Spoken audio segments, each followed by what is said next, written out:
In this video, I'm going to show you how to search for images on your iPhone.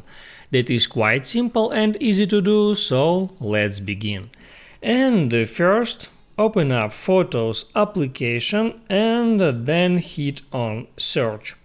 Here you can find a lot of different categories. The first is people, where photos sorted by some specific person. On that photo I can hit on some person to see all the photos with that person.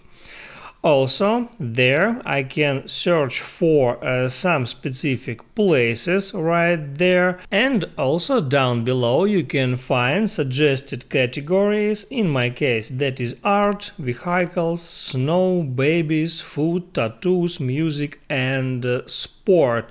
You can let me open up snow, and there I can find all the photos that contains snow.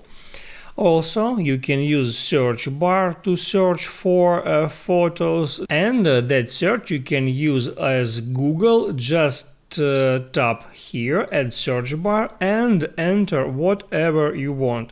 Like I can enter animal to see all photos with animals. Also, I can enter screenshot to see all my screenshots.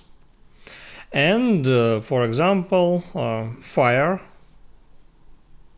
to see all photos with fire. And in the same way I can continue searching for other keywords to find photos, people and places right over here. That's it. If this video helped you out, don't forget to like and subscribe.